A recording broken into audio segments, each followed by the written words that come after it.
asking myself that question too freaking late. I grew up culturally Jewish. My friends, my boyfriends, my life was surrounded by Jewish people. In fact, it was like kind of cool to be Jewish when I grew up. I didn't even really know the concept of Zionism because Zionism was just Judaism, right? The idea that Israel should be a place, a safe haven for Jewish people. That just was what it was. The concept of birthright made total sense. I didn't even question it. The fact that the government would subsidize a trip to Israel so that you could see your homeland. That didn't strike me as weird at all. And the Jewish population is pretty small, so there's only a few degrees of separation between you and somebody who lives in Israel. And it just felt like part of the package of being Jewish. I didn't question the fact that after the Holocaust we would need a safe haven. And yes, 6 million people dying this. There was not 6 million people of the Edomite Jewish Ashkenazi persuasion on the planet, okay, between, which I just put a video up of that on my channel, between the years of 1908 and 1938. They've always been oppressed, and there's always been 6 million Jews, not 2,500,000 or 125,000 over there, or 80,000 over there. No, 6 million Jews between 1901 to 1938.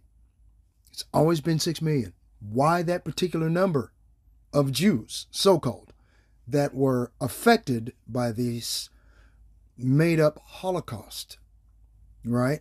It doesn't make any sense. And they've indoctrinated the entire world into the false belief that they're God's people and that they need protection from the heathen. So everybody else is a heathen but these devils, right? But they can go and into Gaza or wherever they want, take whatever they want, control the mainstream media, destroy the air, destroy the food, okay, use propaganda to their advantage, and control the banking system. They can do that, right? Because they're God's people, and everybody in the world is starting to wake up, like she said, right? But I just wanted to make a point. It doesn't make any sense. I've got some biblical scriptures concerning this madness. In terms of the history of the world is terrifying. And yes, Jewish people are not the most beloved people on the planet, right? Traditionally, we're not. So yeah, it made sense to me. But I didn't think about how many other people have been just... Couldn't stand it. Yeah, the reason why nobody likes you, let's go there right quick. Okay. Why nobody likes you. That's funny. Let's go to Job. Okay, hold on. Let's go to Job chapter 31. Chapter 30, actually. And 1 is what I meant. Job chapter 30, verse 1. But now they that are younger than I have me in derision, whose fathers I would have disdained to have set with the dogs of my flock. The only reason why Job said it that way is because he knew that the Amalekite Khazars, they call themselves Jews and are not, but do lie. Right now, today, they're a wicked race of people, the border of wickedness, as the Most High God had spoken into existence himself with his own mouth, that they are the border of wickedness. This is paramount to bestiality, whose fathers I would have disdained to sit with the dogs of my flock. Job was afraid that these so-called, these ish being like unto, they would have sex with the dogs. Okay? They would have sex with the sheep. Okay? That's bestiality from hell. Okay? Wow, man. Let's go down here to, right. They were driven forth from among men, that cried after them as after a thief. Okay? Stop, thief! Stop, thief! Right? Why would he say that? Let's go to John. Hold on, where was I at? John, yep. John 10 and 10, right? No, you knew where I was going. Let me show you a cool video. Don't blink. Shut up. Sorry, everybody. John chapter 10, verse 10. The thief cometh not but for to steal and to kill and to destroy. But I am come that they might have life, they being the Israelites, and that they might have it more abundantly. But Job clearly states that he would not have these people sit with the dogs of his flock. Okay? At all. They were driven forth from among men. They cried after them as after a thief, to dwell in the cliffs of the valleys, in the caves of the earth, and in the rocks. Okay? Caucasian means cave dweller. What the hell? Okay? Go look it up. Google it. Verse 8. Job chapter 30, verse 8. They were the children of fools. Yep. The children of base men. They were viler than all the earth. That's one of the main reasons why this Amalekite Khazarian lunatic Planet, right? Tradition is tripping about the traditionally everybody hates them. There are reasons why they're hated. Everywhere they go, they sow wickedness and bestiality, pornography. They sow the seeds of wickedness all the time. Everywhere they go, man, they are the border of wickedness. Wherever they go, they bring the conditions of hell, of death, and they cannot be satisfied. They come forth not but for to steal, kill, and destroy. That's what they do. we're not. So yeah, it made sense to me. But I didn't think about how many other people have been genocided and that they don't get Yeah. How many people their listen? own theocratic ethno-state. I didn't know that in order to achieve that, in order to get Israel to be Israel, that Palestinians had to be forcibly removed from their homes. I didn't know that it was an illegal occupation. I didn't. Really? Okay, maybe she didn't know. Okay? I mean, wow. There's another biblical scripture right there. Gotta get it. Yep, gotta get it. Get him. Not that one. Alrighty. Salaki, everybody. About me being all over the place. Ecclesiasticus chapter 41, verse 6. There are 2,700 robocalls. Man, whatever, man.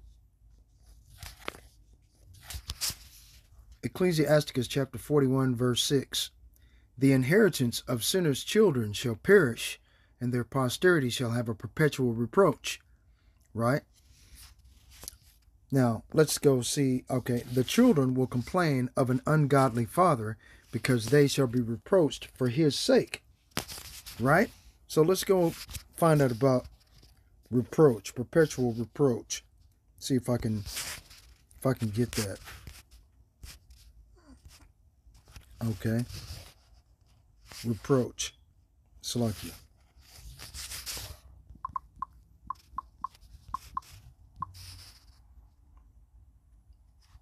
Okay. Let's go get there. Well, let's see. Just anywhere. Let's go. Salakia. I'm sorry.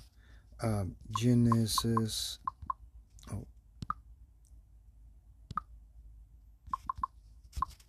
30. What is that? 23?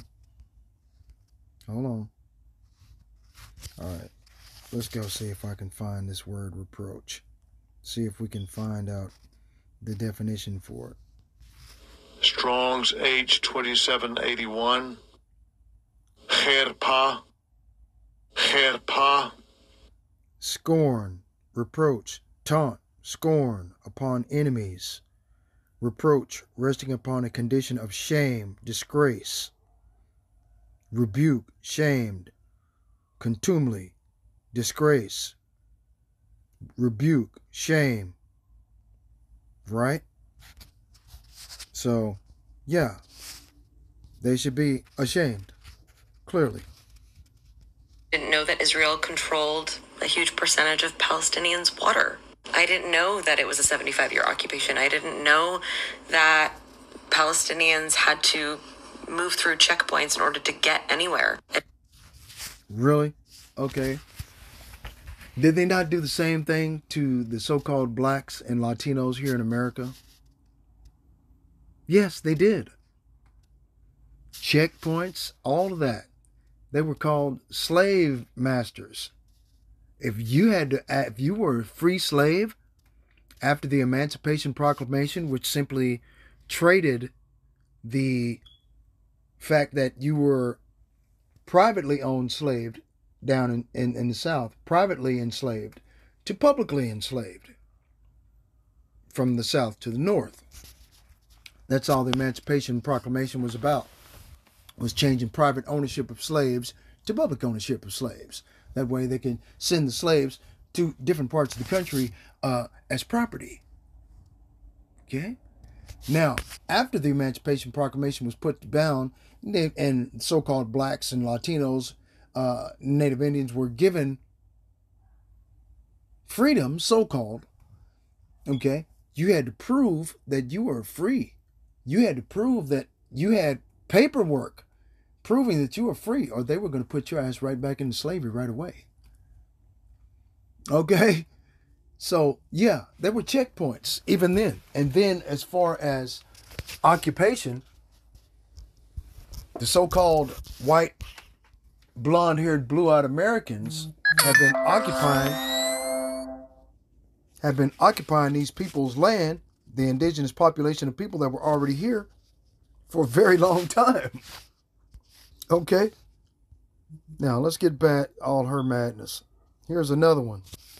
Christian supremacy and the many Americans who are supporting unequivocally the actions of the state of Israel has nothing to do with Judaism and everything to do with the framework, in fact, of Christian supremacy. And the modern state of Israel is, for many Christians, intertwined with American exceptionalism. Both states seen as uniquely somehow God's nations. And anyone who opposes Israel is just doing it because they hate God, right? The idea that there were people who resisted Israel because of what the creation of Israel cost them and their parents and their grandparents just wasn't even a factor in the conversation. And for me, honestly, it was going to Israel in seminary and visiting the occupied West Bank, because that is where Bethlehem, the birthplace of Christ, is. It really crystallized and clarified for me the experience of Palestinians. And as much as we need to understand the very real grief and fear and trauma that led to the creation of Israel for the Jewish people, we're never going to have peace if we can't understand.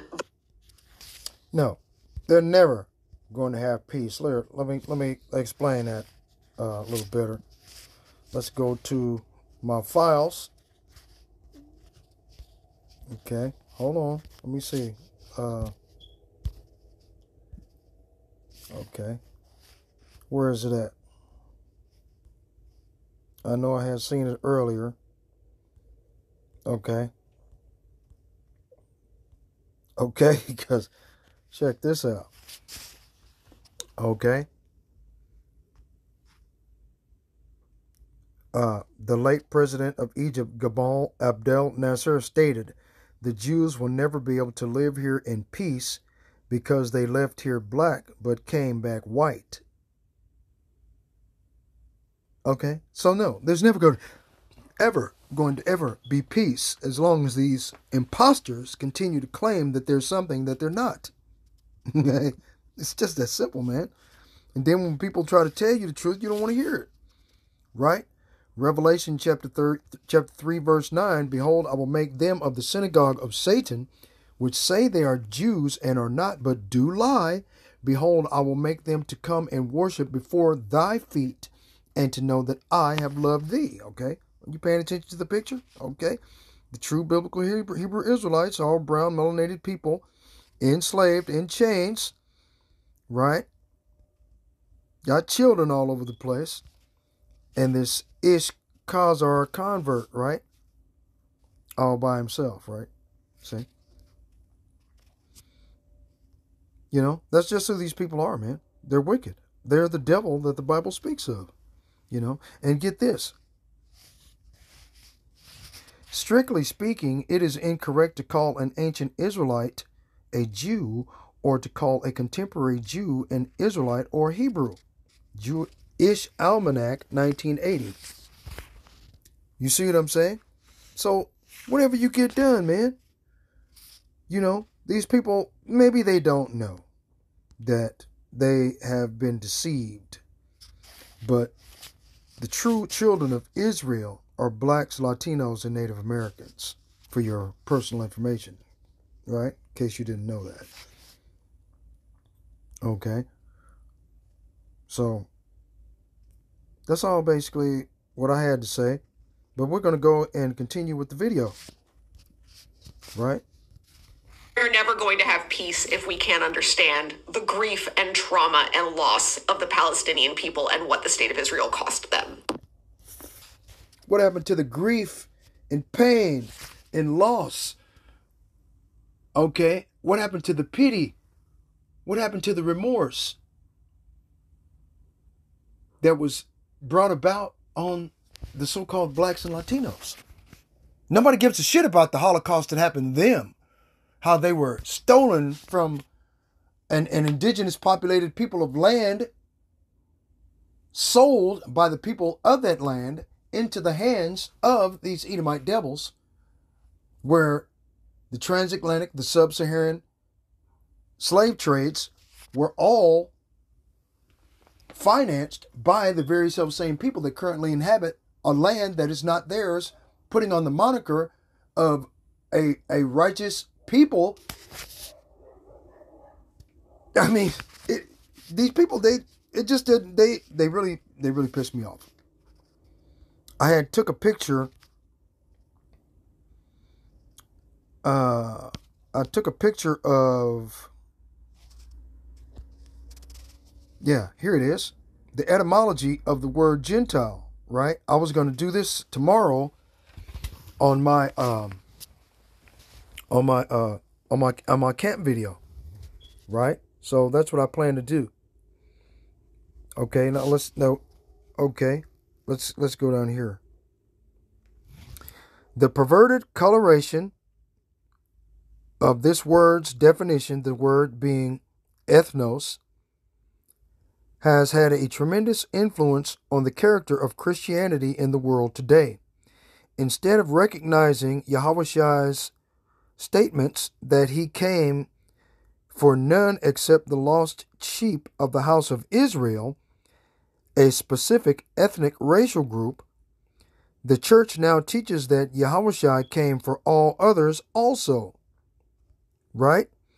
This misunderstanding of Gentile is so pervasive and overriding that Christians willingly overlook Yahushua's clear and explicit statements regarding the one specific ethnic group for whom he came, the lost sheep of the house of Israel. Christians offer the New Testament, New Covenant, to all peoples of the world by ignoring the specific words of Yahweh in Hebrews chapter 8, verse 8. I will make a new covenant with the house of Israel and with the house of Judah. Right? It is explicit. It is explicit that the new covenant belongs to the descendants of Jacob, which are the 12 tribes of Israel. Right? And not to everyone. Christians charge forth to save the world, ignoring the fact that Yahushua told his disciples he would not speak clearly to the general public because they might understand and repent and be forgiven. It's no wonder that Yahweh must hide the higher truths from Christians. They aren't willing to heed Yahushua's explicit instructions. Okay? He came to save the whole house of Israel. He didn't come to save everybody in the world. Okay? This is a disclaimer.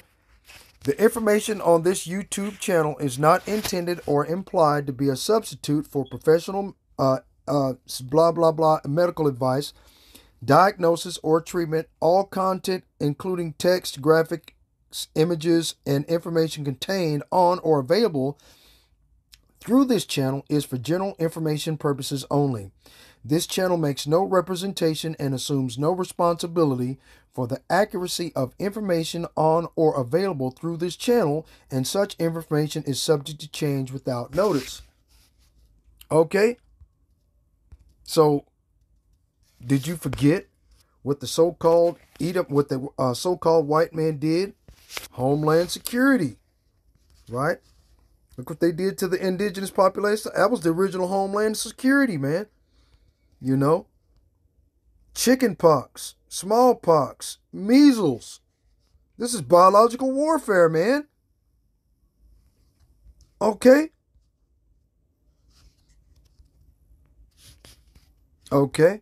What it said, the Most High did not forget what they did to the indigenous population of people that were here, man. Look, this is all they push. Unclean foods. Okay? See, let's go back. All right, let's go to the book of Judith. If it's in here. Should be. There it is. Let's go to Judith 5 and 15. Slakia. Okay, let's start at verse 16. Judith chapter 5, verse 16. And they cast forth before them the Canaanite, the Perizzite, the Jebusite, the Sychemite, and all the Girgashites, and they dwelt in that country many days. Verse 17. And whilst they, being the Israelites, sinned not before their God, Yahweh Ba'ashem Yahushai, they prospered, because Yahweh that hateth iniquity was with them. Okay? This is what the Amalekite Khazars that currently call themselves Ish people today. Okay? That everybody is questioning their sovereignty. Everybody is questioning, are they the true people of the biblical scriptures? Which they're not. Okay? But they know that the true people of Israel have a weak spot, a weakness. We have a kryptonite. Okay? Our kryptonite is sin. What is sin? 1 John chapter 3, verse 4. He that sinneth transgresseth also the law, for sin is transgression of the law. Roughly paraphrased, right? So they put a stumbling block of sin before the children of Israel. And this is the stumbling block. Listen. Judith 5 and 17. And whilst they sinned not before their God, they prospered, because the God, Yahweh Ba'ashem Yahushai, that hateth iniquity, was with them. But when they departed from the way which he appointed them, they were destroyed in many battles very sore, and were led captives into a land that was not theirs. Sound familiar? And the temple of their God was cast to the ground, and their cities were taken by the enemies. But now are they returned to their God. And this is what these Edomite devils, the elites, the World Economic Forum, World Health Organization, this is what they're afraid of. Right here, Judith 5 and 19. But now are they returned to their God, and come up from the places where they were scattered, and have possessed Jerusalem, where their sanctuary is, and are seated in the hill country, for it was desolate. Listen to this. Now therefore, my Lord and Governor, if there be any error against this people, and they sin against their God, let us consider that this shall be their ruin. And let us go up, and we shall overcome them. And that's exactly what happened to the indigenous population of people that were already here, the so-called North American Indians, the tribe of Gad, Reuben, and Manasseh, the half-tribe of Manasseh. They were all here. Okay? And Amerigo Vespucci, which called us as Christopher Columbus, came in and overcame them. Right? Because they went a whoring away from the Most High, Yahweh Ba'ashem Yahushai. Okay?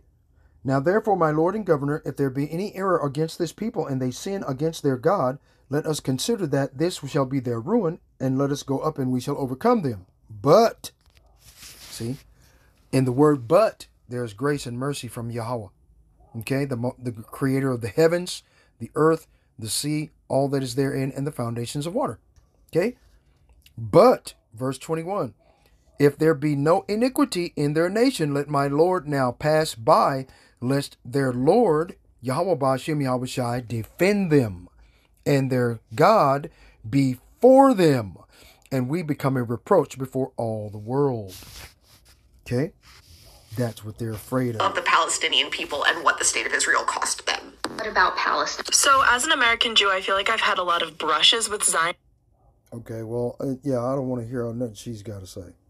It's all ridiculous. However, A lot about Zionism, but I was like 14, 15 years old, so I was really alone in this journey of unlearning. I had the incredible privilege of making friends with two Palestinians online on Tumblr, and they taught me so much, and I'm really, really grateful for them. But even with like those first few months, I was still like really, really trying to convince myself, like, no, like there has to be something good. Like there really does, like there has to be something. And then I saw this film, and it changed my brain chemistry. There were a lot of things in that film that I didn't know was happening. I think that the most shocking thing to me was the midnight raids where the IOF would kidnap children in the middle of the night. There's a lot in that film, and I don't want to spoil. And it is a documentary about a man basically just documenting the birth of his new son and, you know, his life as he's growing and just showing what life is like in the West Bank. I haven't seen it in a long time. I haven't seen it in a few years. Not even just a few, but I've seen it twice. And I think the last time I saw it was in 2013. And I haven't been able to watch it again since. And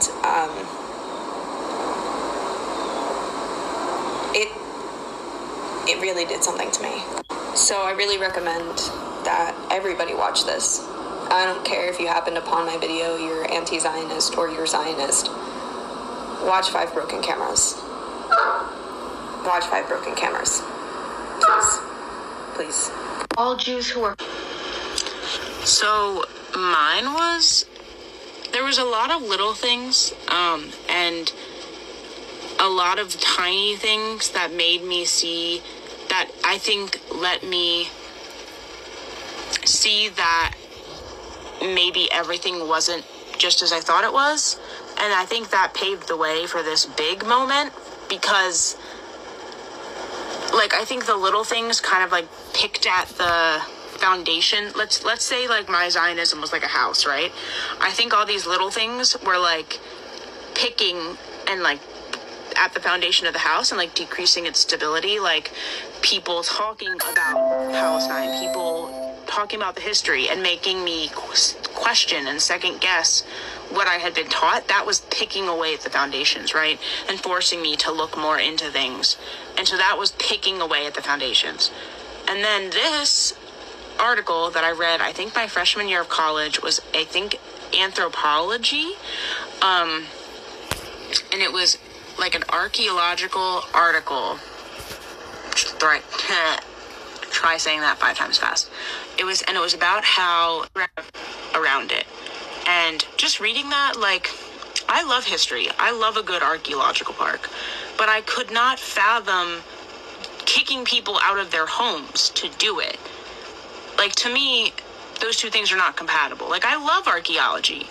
And I would never do that.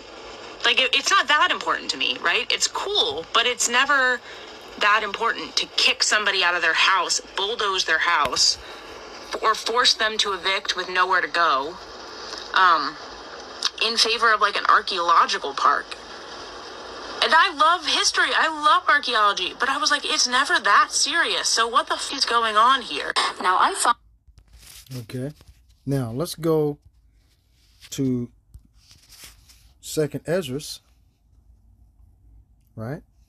Because this very same thing that the young lady was talking about is going to happen to us here in these last days, right?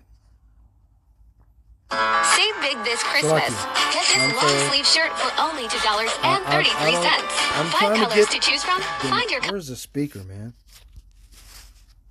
Wow. Second Ezra chapter 16, right? Verse 68. For behold, the burning wrath of a great multitude is kindled over you, and they shall take away certain of you, and feed you, being idle with things offered unto idols. Right? The largest open air prison, where they give you whatever water that may be or may not be, have something in it that may cause harm. Don't know. The largest open air prison where whatever food that you're eating has been offered to idols, but then there's nothing to eat. So what do? Right? Verse 69, and they that consent unto them shall be had in derision and in reproach and trodden underfoot. So they shall be cast into confusion, be ashamed, and treated like shit. Right? For there shall be in every place and in the next cities a great insurrection upon those that fear the Lord. They shall be like madmen, sparing none, but still spoiling and destroying those that fear the Lord.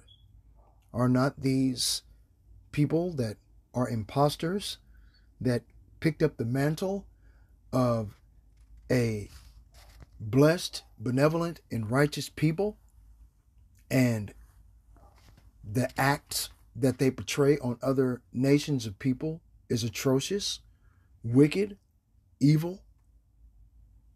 Right? These very self-same people are like madmen, sparing none. Are these people not like madmen, sparing none? Right? Look what they're doing to the people, the so-called Palestinians. Okay? Don't get me wrong. I'm not an advocate for Palestine. I'm not an advocate for the Israeli Neanderthals. Okay? I'm not. I don't give a shit about either one of them. All I care about is the Israelites here in America. It was some lady, I forget her name, Carol something, that said that the greatest threat to Israel are the young black young men in America. Right? I know you've heard that on TikTok by now. That's ridiculous. How are we going to harm a nation with a standing army that has nuclear subs? No shit. Okay. For they shall waste and take away their goods and cast them out of their houses, right? Did not the young lady just say that they were kicked out of their house was bulldozed? Right?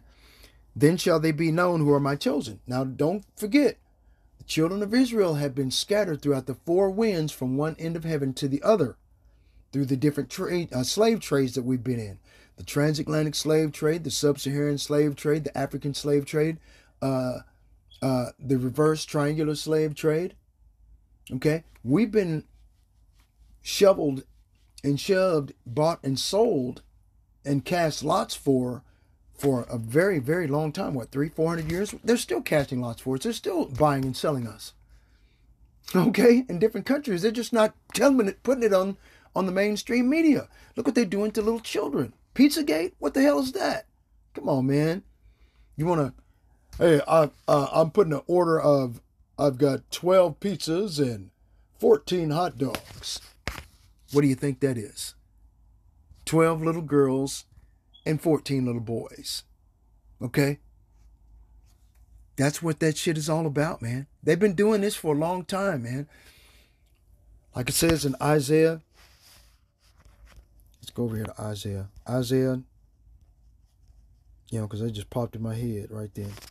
Isaiah 25 and 7. Right? And he will destroy in this mountain the face of the covering cast over all people and the veil that is spread over all nations.